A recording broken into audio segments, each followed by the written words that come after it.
Unity cost. Principle of Umoja cost.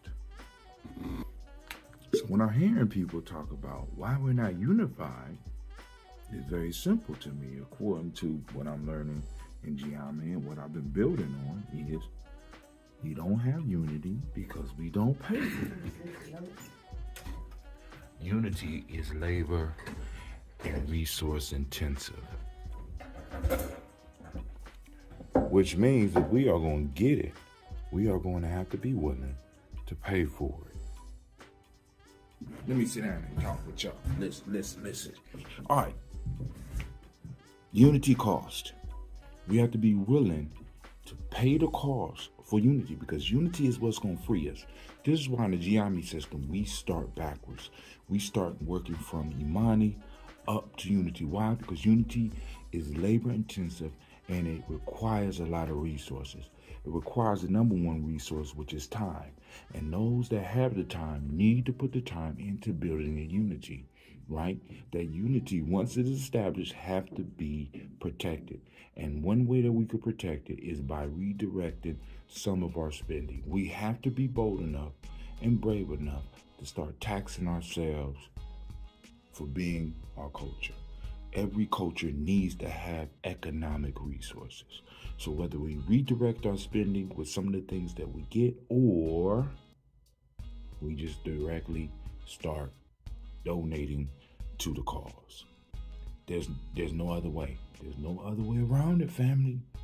We want unity, right? We want to stop people from messing with ours. We have to start supporting ours.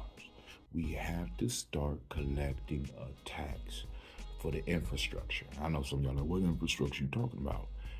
Media is an infrastructure. Meetings and culturally stabilizing holidays are infrastructure where we are able to come together, right? We could do everything virtually now, but all that still costs money because many of us want our freedom to be donated to it. We want to be emancipated, which means we're going to be released from someone's hand. We want somebody else to release us rather than us slapping them. Get your goddamn hands off of me, and we go and run our own thing. All right? Please understand, freedom is not free, and neither is unity. Once we establish our unity, then who's going to beat us? Because I want y'all to really think about this. We got a lot of brothers out here right now talking about other groups that are so much smaller than us, but they have a lot of power. Why? Because within their culture, they have to give to their culture. You don't believe me? Check it out. Check it out. Look into it. They have to give to their culture.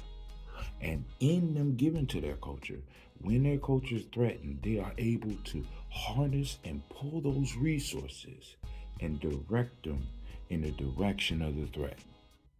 Now, I'm not expecting all 40 to 60 million of us to do it. Shit, we only need about 10,000, right? We only need about 10,000 and we straight. But no, right? We can't do that. Why? Because a lot of people just want it for free. You never have unity if you're not willing to pay. Those who are not willing to sacrifice shall not be fulfilled, says the knowledge holders. Peace.